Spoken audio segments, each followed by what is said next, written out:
자, 공동정범의 처벌 10번도 더 얘기했죠. 일부 실행, 전부 책임의 원칙에 의해서 전원 다 공동정범으로서 처벌됩니다. 단 뭐는 달라진다?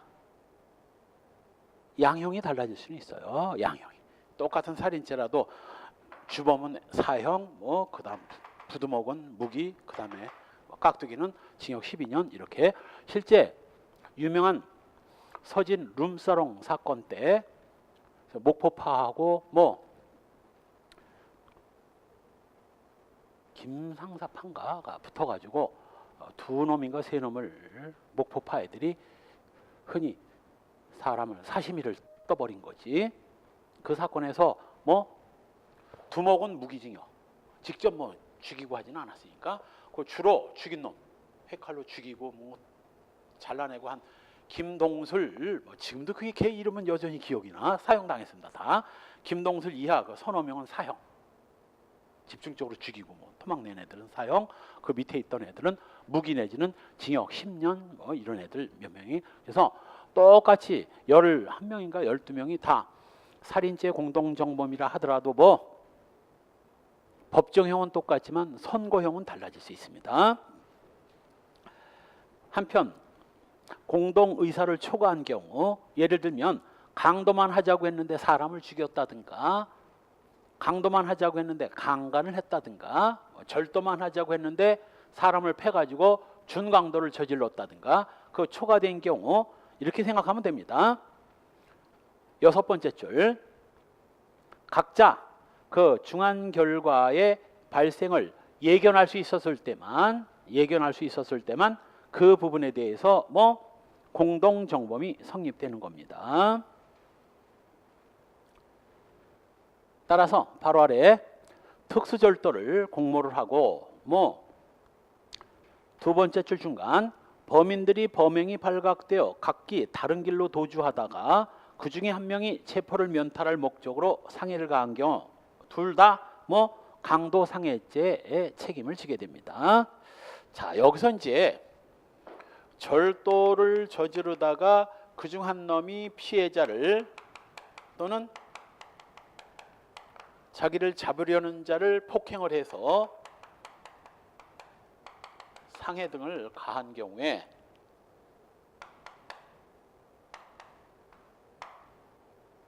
이 상해를 가하지 않은 이 B는 같이 절도를 공모했지만 상해는 공모하지 않았거든.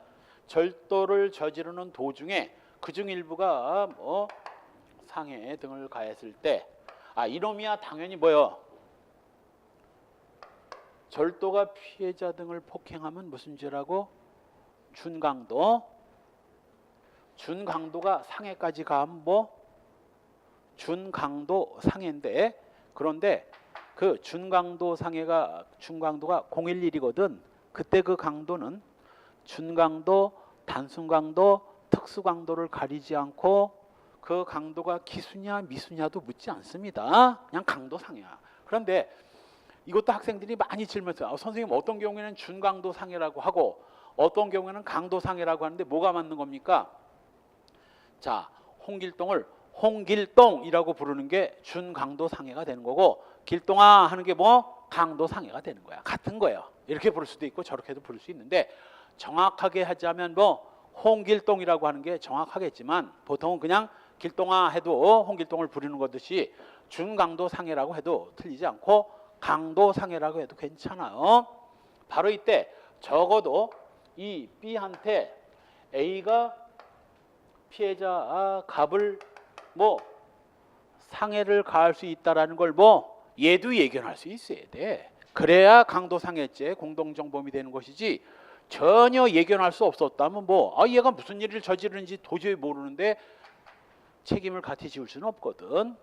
그걸 구별하는 기준이 바로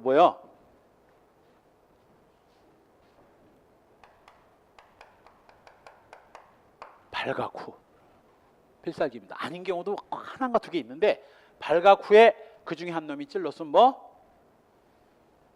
갑한테 발각돼서 도망가는데 다행히 갑이 A를 쫓아간 거야. B는 혼자 도망가면서 A가 여차하면 갑을 찌를 수도 있다는 거 예상할 수 있다 없다? 있지. 도망가다 보면 그런데 발각 전에 헤어졌어. 발각 전에 헤어져서 각자 집에 갔다 잠시 잠수 타고 한 달 후에 만나자. 그리고 헤어졌는데 우연히 갑이 A를 쫓아가서 상해를 가했다면 얘는 이런 일이 벌어지는지를 전혀 모르고 있는데 개뿔이나 A가 갑한테 상해를 가할 걸 어떻게 예상했겠어. 이때는 그냥 특수절도죄 죄책만 지게 됩니다. 이것만 잘 기억하면 돼. 발각 후에 도망가다가 그중 한 놈이 찔렀으면 뭐 전원 다 공동책임. 발각 전에 이미 다 떠난 뒤에 그중 한 명이 찔렀으면 상대방은 전혀 모르고 있었으니까 안 되는 거지. 그렇다면 이 1번 판례도 두 번째 줄 중간 뒷부분 범행이 발각되어 각기 다른 길로 도주하던 중 뭐 강도 상해죄 공동정범이 되는 겁니다. 그런데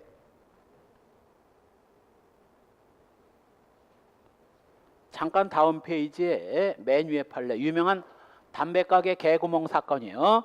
절도를 공모한 피고인이 다른 공모자와 함께 범행 장소를 빈 가게로 알고 절도를 공모하고 들어갔는데 갑이 담배 창고를 들어가서 담배 창고 개구멍을 통해서 들어가서 물건을 절취하고 피고인은 밖에서 망을 보다가 뭐 인기척 소리, 기침 소리가 나니까 빈집인 줄 알았는데 사람이 있으니까 아이고 이거 큰일 났구나 하고 혼자 도망쳐 버립니다.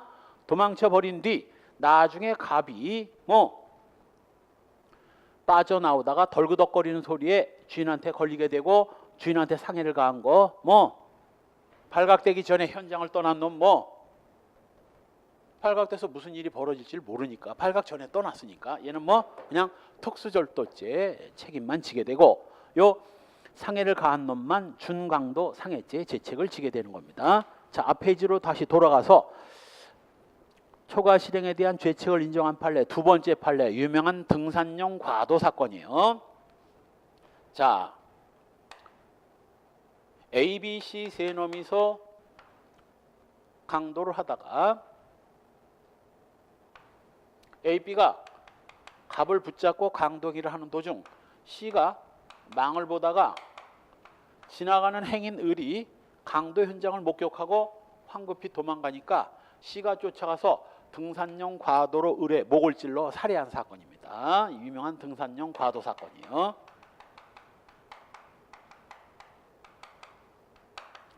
당연히 C는 뭐 강도, 살인 한번 얘기한 적 있죠?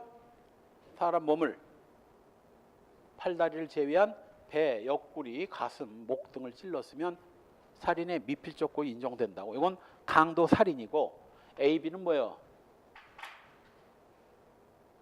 설사 C가 을을 죽이는지 전혀 몰랐다 할지라도 얘도 강도살인죄 공동정범은 안 돼도 뭐 강도치사죄 공동정범은 됩니다. 강도치사.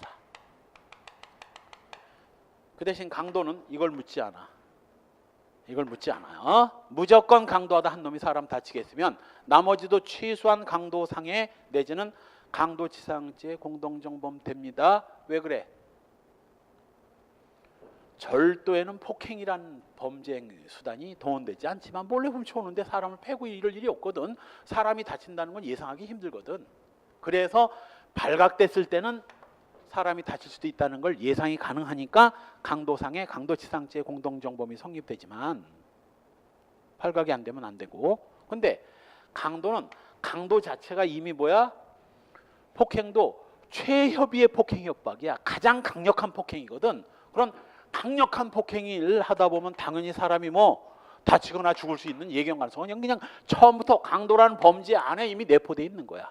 따라서 발각전은 묻지 않아. 강도하다 사람을 죽으면 최소한 뭐 고의의 공동이 있으면 강도살인죄 공동정범이지만 고의의 공동이 없었다면 뭐 최소한 강도치사죄 공동정범은 됩니다. 만일 이때 C가 망을 보고 있는데 A, B가 C한테 야 이 자식아 쟤 을 가서 쟤 없애버리란 말이야. 멍청하게 뭐하고 있어. C가 알았습니다 하고 쫓아가서 죽였다면 뭐 이때는 세 놈 다 강도살인죄 공동정범이 되는 거고.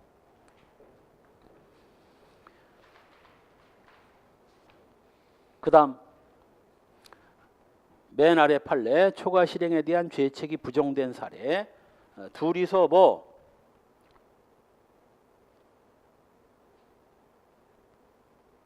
의사 연락 없이 두 번째 줄 뒷부분 피해자로부터 그가 가지고 간 몽둥이로 구타를 당하자 돌연 이를 빼앗아 피해자를 구타해서 상해를 가하였다면 이건 뭐 갑자기 갑이 이를 얘기하지 못했다 할 것이므로 예기용 가능성이 없죠. 이거 준강도 상해죄의 재측을 문의할 수는 없다. 발각 후에 도망가다 이랬다면 이건 뭐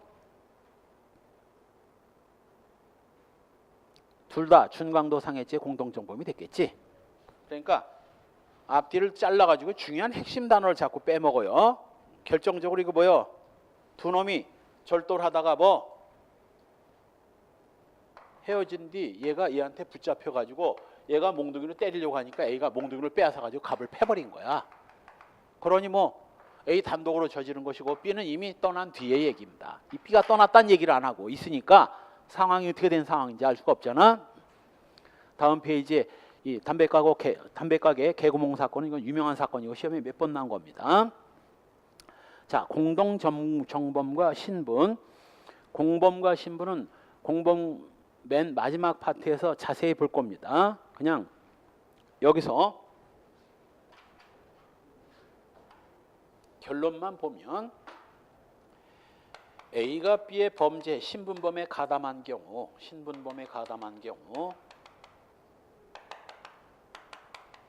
진정 신분범인 경우에는 뭐 신분이 없는 A도 뭐 신분범이 성립돼서 신분범의 공범이 성립돼서 신분범의 공범으로 처벌됩니다. 그러나 부진정 신분범에 있어서는 신분 없는 A는 이거 뭐 신분범의 공범이 성립은 하지만 처벌은 일반범의 형으로 처벌돼요.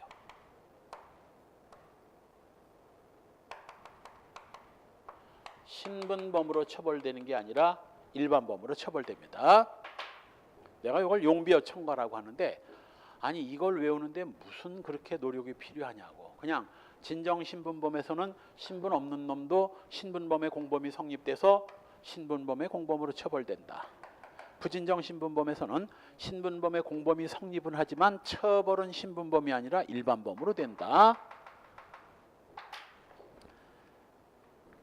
공동정범의 착오, 사실의 착오에 관한 이론이 그대로 적용되면 되고요. 공동정범의 미수 이미 설명했고요. 6. 공동정범과 협의의 공범의 경합, 교사자 또는 방조자가 교사 방조를 한 후 나중에 공동정범을 했다면 이건 뭐 정범이 우선이기 때문에 이때는 공동정범만 성립하는 겁니다. 다음 페이지 합동범, 합동범은 요 공동정범에다 플러스 알파 하나 더 있는 게 합동범입니다. 그게 뭐야? 합동성. 합동이 뭐요? 시간적, 장소적 협동성. 시간, 장소적으로 2인 이상이 협동. 공동보다 훨씬 더 타이트한 개념입니다. 시간적, 장소적인 뭐 협동 관계에 있어야 됩니다. 이 합동범의 대표적인 게 바로 뭐 옛날 말로 아리랑치기, 지금으로 말하면 부축배기가 전형적인 합동범인 거예요. 부축배기가 뭐예요? 술 취한 취객을 양쪽에서 같은 행인, 동행인 것처럼 양쪽에서 부축해주는 척하면서 지갑 털어가는 겁니다. 부축배기는 좀 점잖아. 부축배기는 퍽치기 있습니다. 퍽치기는 이제 혼자 하는 수도 있고 둘이 하는 수도 있는데 퍽치기는 뭐야? 술 취한 취객을 뒤에서 몽둥이 같은 걸 후려치고 뻗으면 주머니 털어가는 게 퍽치기고, 퍽치기는 강도, 부축배기는 절도 중에서 특수절도가 되는 거예요. 그래서 이 합동범이 성립되려면 공동모의 공동실행뿐만 아니라 그 공동실행이 뭐 합동하에 이루어져야 돼요. 시간적 장소적인 협동성이 있어야 합동범이 되는 겁니다. 우리 형법상 합동으로 특수죄가 되는 건 셋뿐이라고 그랬죠. 특수도주, 특수절도, 특수강도 셋뿐이고, 물론 특별법에 성폭력범죄 처벌법에 보면 합동강간은 더 가중처벌하는 규정이 있어요. 특별법을 뺀 형법에서는 딱 3개고 이 3개의 구성요건 정도는 구구단 2단 외우듯이 탈탈탈탈 털고 있어야 된다고 그래서 본질, 공동정범설도 있고 여러 가지 뭐 학설이 대립이 있지만 공동정범에다 플러스 두 번째 줄 뒷부분 시간적 장소적 협동이 추가되면 합동범이 되고 특수범죄가 되는 겁니다. 다만 특수절도, 특수강도, 특수도주만 특수범죄가 되기 때문에 살인이나 사기죄 같은 건 합동으로 저지르더라도 뭐 특수사기, 특수살인은 없고 그냥 사기죄, 공동정범, 살인죄, 공동정범만 되는 겁니다. 합동범이 돼서 가중처벌하는 건 이 셋뿐이에요. 셋. 형법에는 셋뿐입니다. 그 다음 합동범의 공동정범 이미 설명한 거야. 아까 설명한 뭐 황소트럭 사건과 삐끼주점 사건. 황소트럭 사건에서는 합동범의 공동정범을 부정했는데 바로 아래 판례 1번 세 번째 줄 중간 공모에는 참여했으나 현장에서 절도 실행행위를 직접 분담하지 아니한 다른 범인도 이거 뭐 두꺼운 것이 합동절도의 공동정범의 성립을 부정할 이유는 없다 할 것이다. 이게 삐끼주점 사건입니다. 그 전원합의체 옆에다가 과거 뭐 황소트럭 사건도 특수절도로 변경. 과거 그 황소트럭 사건도 특수절도로 변경.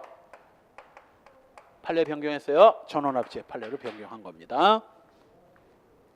바로 밑에 판례는 뭐 거의 똑같은 판례고 삐끼주점 사건과 거의 똑같은 판례고 다음 페이지에 동시범. 이 동시범은 동시 또는 이시의 행위가 독립해서 경합한 경우 결과 발생의 원인된 행위가 판명되지 않았을 때는 각자를 미수범으로 처벌하는 겁니다.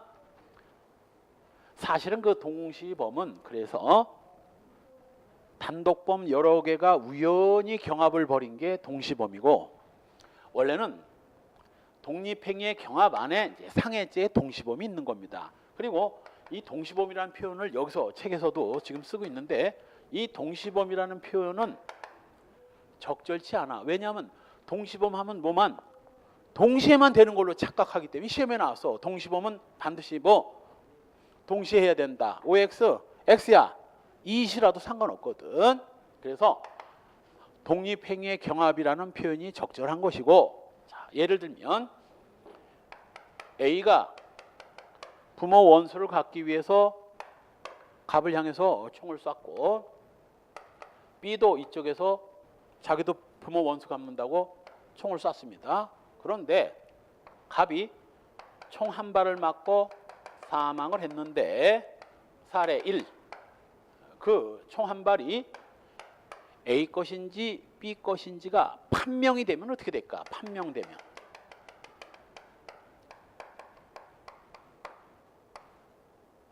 A 총알이라는 게 판명이 됐다면 뭐? 간단하지 뭐야. A는 살인, B는 어떻게 되겠어요? B.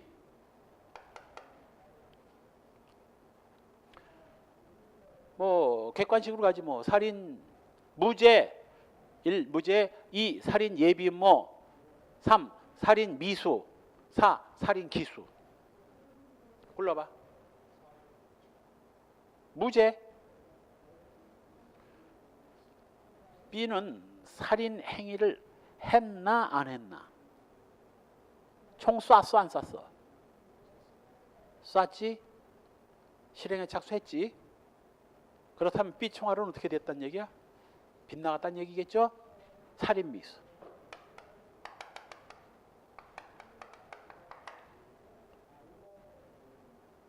B가 총마저 쏘지 않고 B는 총을 쏘려고 준비하고 있는데 A가 쏴가지고 죽였다면 뭐 B는 그냥 살인 예비가 되겠지만 B도 총을 쐈다면 B도 살인죄 실행에 착수는 한 거거든. 살인 미수, 장애 미수죠. 만일 그런데 A 총알인지 B 총알인지 판명이 안 돼. 판명이 누구 총알인지가 판명이 안 돼요. 판명 불가. 그럼 어떻게 해야 돼? 이때는 둘 다 미수로 처리하는 수밖에 없어. 왜냐하면 둘 다 기수로 처벌하는 건 안 되겠지. 왜? 한 명은 기수고 한 명은 미수인데 둘 다를 기수로 처벌하면 한 명 그 미수로 처벌되어야 할 놈이 억울하게 기수로 처벌되지 않겠느냐고. 그래서 할 수 없이 뭐 형사소송법의 원리, 의심스러울 때는 피고인의 이익으로 각자를 뭐 둘 다 미수로 처리합니다. 살인 미수. 그렇게 되면 뭐 반대 결과가 나오지. 둘 중에 한 놈이 기수가 틀림없는데 그 기수여야 할 놈이 미수로 처벌되는 혜택을 보잖아요. 혜택을. 그죠? 둘 다 기수로 처벌하면 미수로 처벌되어야 할 놈이 억울하게 기수로 처벌되는 불이익을 받지만 둘 다 미수로 처벌하면 둘 중에 한 놈이 기수인데 그 놈이 미수로 처벌되는 혜택을 보잖아. 그 혜택 보기 싫으면 검사가 그 놈이 누군지 입증하라고. 그 꼴을 못 보기 싫으면 검사가 누가 기수인가를 입증하라고. 검사가 입증하지 못하는 한 뭐 각자 미수로 처리할 수밖에 없는 겁니다. 단 아무리 판명이 불가라 하더라도 뭐만은 상해죄만큼은 뭐 특별히 예외를 인정해서 뭐 각자를 기수로 처리합니다. 상해 기수로. 각자 기수로 처리를 해요.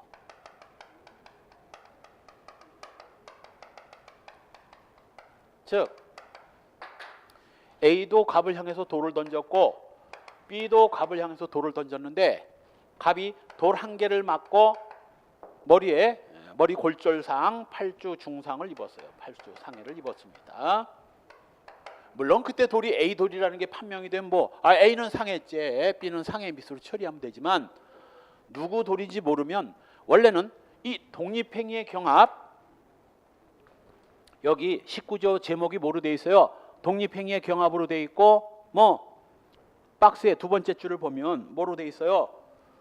원인된 행위가 판명되지 아니한 때는 각 행위를 미수범으로 처벌한다 라고 했다면 역시 B도 상해 미수, A도 상해 미수여야 되는데 맨 아래 박스 상해죄의 동시범, 독립행위가 경합해서 상해 결과가 발생한 경우에 있어서는 원인된 행위가 판명되지 아니한 때는 공동정범의 예에 의한다.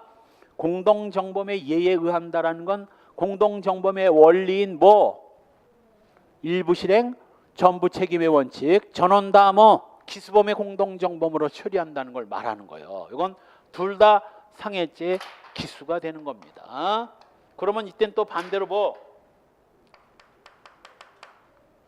한 놈은 기수고 한 놈은 미수인데 미수로 처벌받아야 할 놈이 기수로 처벌받는 불이익을 받을 거 아니냐고. 억울해? 왜 억울해요? 나 미수인데 난 왜 기수로 처벌합니까? 그래, 그럼 네가 미수라는 걸 한번 입증해봐. 이거 피고인한테 거증 책임이 넘어가는 거야. 피고인한테 거증 책임이 전환되는 거야. 거증 책임 전환. 거증 책임이라는 건 법정에서 증거를 대야 할 책임인데 이 거증 책임이 피고인한테 전환되는 겁니다. 억울하면 네가 입증해봐. 위에는 독립행위의 경합에서는 미수로 처벌되는 게 억울하면 검사 네가 기수라는 걸 입증해봐. 그럼 어떤 놈이 기수라는 걸. 여기서는 또 미수를 주장하는 놈한테 네가 미수라는 걸 네가 입증해봐. 거증 책임이 피고인한테 전환되는 규정입니다. 하나 더.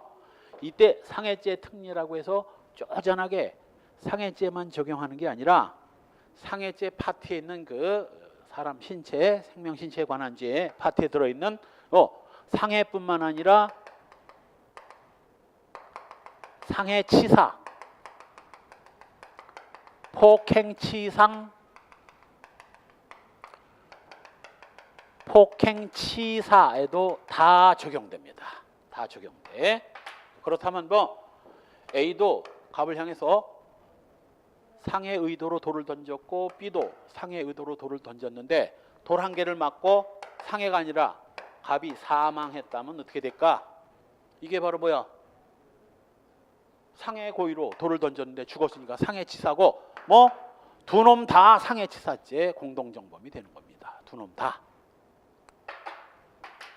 단 여기에만 적용이 되지 상해죄라는 범죄와 아예 죄질 자체가 완전히 다른 강간치사상이나 강도치사상에는 적용이 안 돼요. 강간치사상, 강도치사상. 강간죄는 자유에 관한 죄고 강도죄는 재산에 관한 죄예요. 여기에는 적용이 안 돼. 적용이 안 된다는 건 뭘 말하는 거예요? 일로 간다는 얘기야. 원칙대로. 이게 원칙이니까. 판명이 불가하면 각자를 뭐 미수로 처벌하는 게 이게 원칙이고, 이게 예외니까 이건 예외가 적용이 안 된다는 건 원칙으로 간다는 얘기예요. 그럼 자, A가 감녀를 아까 강도를 하고 떠났고 B 인간이 감녀를 도와주지는 못할 망정 짝사랑 하던 놈이 강간까지 했고, 감녀는 A와 B의 강도와 강간의 후유증으로 며칠 후에 사망했습니다. 물론 사망의 원인이 밝혀지면 뭐 볼 것도 없이 A가 한 강도 때문에 죽었다는 것이 밝혀지면 뭐 A는 강도치사죄, B는 강간죄 이렇게 되겠지. 판명이 안 되면 어떻게 돼? 감녀가 죽은 게 B의 강간당할 때 죽은 건지 A의 강도 때문에 죽은 건지 알 수 없다면 어떻게 되겠나? 어우, 잘 풀어. 아, 님 정말 형법 초보야? 형법의 천지 아니야? 내가 가르치는 학생 중에 이렇게 잘하는 학생 처음 봤어. 대부분 강도치사야. 강간치사 이렇게 얘기하는데, 너 원래는 뭐 강도치사의 미수인데, 그렇죠? 독립행위의 경합은 강도치사의 미수인데, 알다시피 강도치사의 치사는 과실치사고 과실치사는 과실범이기 때문에 뭐가 없어요? 미수가 없어. 그래서 A는 강도, B는 강간이 되는 겁니다. 감녀 가족이 이제 막 원망을 하겠지. 아니 우리 애는 죽었는데 그럼 누가 우리 애 죽은 거에 대한 책임은 누가 지느냐? 누가? 검사가 입증해야 돼. 그 갑이 누구 때문에 죽은 건지 검사가 입증하지 못하는 한 뽑기로 해가지고 뭐 A를 강도 살인으로 할 거야, B를 강도 강간 살인으로 할 거야, 뽑기를 할 거야, 어쩔 거야? 할 수 없어. 그냥 A는 강도, B는 강간이 되는 거야. 그냥 강도, 강간이 되는 겁니다. 혹시 이게 강도가 아니었다가 뭐였다면, 폭행이었다면 어떻게 된다고? 실제 사례야. A가 갑을 폭행하고 간 뒤 20분 후에 술 처먹은 갑이 지나가는 행인하고 또 시비를 붙어가지고 B한테 쳐맞고 또 폭행을 당한 뒤 다음날 사망한 경우, A와 B의 죄책은 뭐냐? 뭐야? 이건 뭐야? 이건 두 놈 다 폭행치사죄의 공동정범. 폭행치사죄의 공동정범. 그래서 상해죄 동시범의 특례가 적용되는 경우와 적용되지 않는 경우 아주 중요한 겁니다. 시험에 무지하게 많이 나온 거예요. 자, 그러기 위해서는 뭐 228번에 2번 성립요건 228페이지에 괄호 2 성립요건 봅시다. 2인 이상의 실행행위가 있어야 되고 결정적으로 아까 얘기했던 뭐 행위자 사이에 의사연락이 없어야 됩니다. 있으면 뭐가 된다고? 공동정범이 되는 거예요. 행위 객체가 동일해야 되고 시험에 나온 겁니다. 4. 행위 장소와 시간이 반드시 동일할 필요는 없습니다. 시험에는 그렇게 나와. 동시범이 되기 위해선 행위 장소와 시간이 반드시 동일해야 한다. 이렇게 기출로 한번 나온 적이 있습니다. 동일하지 않아도 돼. 그리고 5. 원인된 행위가 판명되지 말아야 됩니다. 판명이 되면 판명된 결과대로 처리하면 되는 거거든. 한편 괄호 4번 동시범 상해죄만큼은 특별히 예외를 인정해서 기수범의 공동정범을 인정하고, 다음 페이지에 꼬마 괄호 4 적용범위 상해죄, 폭행치사, 상해치사에도 적용되지만 바로 아래줄 그러나 강간치사상, 강도치사상에는 적용이 안 됩니다. 바로 아래 판례 2시간 남짓한 시간적 간격을 두고 피고인이 두 번째 가해 행위인 이 사건 범행을 한 후 피해자가 사망을 했고 사망 원인을 알 수 없다면 뭐 폭행치사죄의 동시범으로 처벌된다. 여기는 아까 20분이라고 했는데 2시간. 그러니까 갑이 술 처먹고 지나가던 행인 A하고 싸움을 붙어가지고 A한테 쳐맞고 2시간 후에 또 지나가는 B하고 시비 붙어가지고 B한테 쳐맞고 죽었다면 비록 시간이 2시간 차이라 하더라도 뭐 원인된 행위가 판명되지 않으면 뭐 폭행 치사죄 공동정범 되는 겁니다.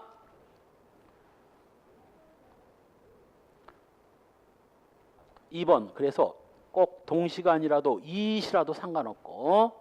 (3번) 강간치상죄는 적용할 수 없습니다. 간접정범으로 넘어가기 전에 우리 요 이태원 햄버거 가게 살인 사건에서는 왜 동시범의 특례가 적용되지 않았느냐? 자, A가 갑을 향해서 A와 B 둘 중에 한 놈이 갑을 향해서 총을 쐈고 갑이 총 한 발을 맞고 죽었습니다. 둘 중에 한 놈이 쐈고 한 놈은 아예 안 쐈어. 근데 그 총을 A가 쐈는지 B가 쐈는지를 알 수 없으면 어떻게 되겠나? 둘 다 쐈는데 한 발을 맞고 누군지 모를 때는 각자 살인 미수인데 둘 중에 한 놈이 쐈는데 그 한 놈이 누군지를 알 수 없다면 이건 어떻게 처리해야 돼? 그러니까 독립행위는 한 놈은 기수고 한 놈은 미수인데 이건 뭐 한 놈은 기수 한 놈은 무죄야. 이거 어떻게 해야 되겠느냐고. 못 찾아. 아무리 찾아도 못 찾아. 둘 다 무죄야. 둘 다 무죄. 그래서 그 햄버거 가게 살인 사건에서 그 패터슨이 얼마 전에 송환돼서 지금 처벌받았죠. 얘는 멕시코계 미군 병사의 아들이었고 제이슨 리인가 하는 얘는 한국인 미군 병사의 아들이었어요. 자기 아버지가 미군 병사니까 한국에 와서 있으면서 자식도 여기서 키운 거지. 외국인 학교 보내면서. 근데 이것들이 한마디로 뭐 양아치였던 거지. 18세 정도 됐을 때 이 멕시코계 애들이 조금 키가 작아. 조금 작거든 체구가. 그러니까 애들은 덩치 큰 애들에 대한 뭐 이 약간의 그걸 뭐라 그래? 트라우마 비슷한 게 있어요. 얘는 덩치가 컸거든. 키가 180이고. 햄버거 가게에서 패터슨이 재크 나이프를 가지고 이걸 장난을 치니까 얘가 얘한테 흔한 말로 뭐 디스를 한 거야. 너 그 칼로 뭐 하려고 그 칼 갖고 그러냐? 패터슨이 사람 하나 찔러보려고. 그랬더니 막 웃으면서 미친 새끼. 네가 그걸로 사람을 찌르면 내가 너한테 형이라고 그랬다. 이 빙신 새끼야. 네가 그걸로 사람을 찔러? 그랬더니 패터슨이 따라와 이 새끼야. 그리고 화장실에 가가지고 한국인 학생이 거기서 화장실에서 용변을 보고 있는데 목을 찔러서 살해한 사건이에요. 그래놓고 이 두 놈이 서로 뭐 법정에 와서는 내가 안 찔렀다. 얘가 찔렀다. 패터슨은 아니다. 내 칼이지만 찌른 건 저 새끼가 찔렀다. 칼 어디 있느냐? 칼 모른다. 버렸다. 어디다 버렸는지 기억도 안 난다. 그래가지고 두 놈이 법정에 섰는데 뭐야? 이거야. 한 놈이 찌르고 한 놈은 안 찔렀는데 그 놈이 패터슨은 제이슨이라고 하고 제이슨은 얘라고 한 거야. 그래서 결국 뭐 무죄가 선고된 겁니다. 근데 이때 당시 담당 검사가 이 검사들 머리 잘 돌아가는데 검사가 이게 뭐야? 또라이 새끼지 한마디로. 또라이는 아닐 거고 그때 당시에 이제 반미 시위가 막 고조되고 하는 시점이라서 미군 병사 아들이 우리 한국인 대학생을 그냥 심심풀이를 찔러 죽었다 하면 이제 반미 감정이 또 격화될까봐 아마도 내 추측컨대는 정치적으로 해결하려고 그랬던 것 같아. 이건 평범한 형사라도 이놈이 범인이라는 걸 금방 알 수 있는 여러 가지 정황들이 있었습니다. 얘가 증언하기를 이렇게 얘기하면서 저 새끼가 죽인다고 그래서 난 장난하는 줄 알고 오줌을 놓고 손을 씻고 있는데 거울 뒤로 저 자식이 이 학생을 찔러 죽였다. 그리고 얘들 옷이 압수됐는데 제이슨 리 옷은 뒤쪽에 피가 묻었고 패터슨 티에는 앞쪽에 피가 쫙 묻은 거야. 그럼 딱 봐도 누가 범인이야? 얘 말이 맞잖아. 자기는 손 씻다가 피가 튀니까 뒤에 묻은 거 아니야? 근데 이 멍청한 검사가 패터슨은 160 정도고 얘는 180인데 피해 학생의 목을 찔렀는데 피해 학생의 키가 한 170 되거든. 그러니까 조그만 160짜리가 170짜리를 찌르려면 뭐 밑에서 위로 칼자국이 나야 되는데 칼자국이 위에서 아래로 났다는 거야. 이건 키가 큰 놈이 찔렀다는 얘기지. 그래가지고 얘를 살인죄로 공소를 제기한 거야. 그러니 대법원에서 뭐 무죄 판결 떨어진 거지. 근데 이 멍청한 검사가 내가 보기엔 알고도 그런 것 같아. 그럴 리가 없지. 멍청하게 사법시험까지 합격한 똑똑한 인간이. 아니 칼을 꼭 이렇게 찌르나? 어? 이렇게 찌르면 위에 밑에서 위로 가겠지만 이렇게 찍으면 위에서 아래로 찍히거든. 조금 작아도. 그래서 결국은 얘 무죄 판결 떨어지고 이놈이 이제 미국으로 도망간 뒤 뭐 국민 여론이 비등하니까 소환 요청을 했는데 얘 변호사가 하나 있었는데 얘가 마지막으로 서류를 처리해야 될 걸 얘가 깜빡 빼먹은 거야. 그래가지고 소환돼 온 거야. 이놈이 잘했으면 얘 오지도 못했어요. 와가지고 지금은 뭐 살인죄로 유죄 판결 떨어져서 지금 징역 17년인가 선고받고. 왜? 범행 당시 18세였기 때문에 사형 무기형은 안 되거든. 그래가지고 지금 징역 17년인가 선고받고 확정된 사건입니다. 자, 이 패터슨 사건이 독립행위의 경합과 다른 점이 뭐라고? 이건 독립행위의 경합은 두 놈 다 살인행위를 했는데 그 놈이 누군지 모르는 거고, 이건 한 놈만 살인행위를 했고 한 놈은 아예 안 했을 때는 이건 둘 다 무죄인 거예요. 둘 다 무죄. 그래서 동시범의 성립 요건 1번을 보면 2인 이상의 실행행위가 있어야 되는데 그 옆에다가 써놓으세요. 1인만 시행했다면 경합이 안 돼요. 둘 다 무죄야. 1인만 시행했다면 무죄가 된다고. 이것도 예문으로 한번 나온 적이 있어요. 동시범의 경우 뭐 둘 중에 하나만 실행행위를 했다면 뭐 동시범이 적용될 수 없습니다. 이것도 마찬가지야. 돌을 던져가지고 갑이 죽었는데 A와 B가 다 던진 게 아니라 A와 B 둘 중에 한 놈이 던졌는데 돌 맞아 죽었다면 뭐 폭행치사 둘 다 뭐 무죄가 되는 거야. 미수가 아니라 무죄가 되는 겁니다. 둘 다 돌을 던졌는데 한 놈이 하나 맞고 죽었을 때 판명이 안 될 때 얘기지, 한 놈만 던졌고 한 놈은 안 던졌다면 그냥 둘 다 무죄를 처리할 수밖에 없어요. 한 놈이 유죄라는 건 검사가 입증해야 되거든. 입증 못하면 무죄지 뭐야. 근데 그 판례가 지금 안 보이기 때문에 내가 써놓으라고 그런 거. 판례 있어요. 행위 자체가 독립행위의 경합에서 행위 자체가 인정이 되지 않을 때는 이건 경합이 아니라 무죄로 해야 된다는 판례 있습니다. 자, 간접정범은 점심 먹고 봅시다.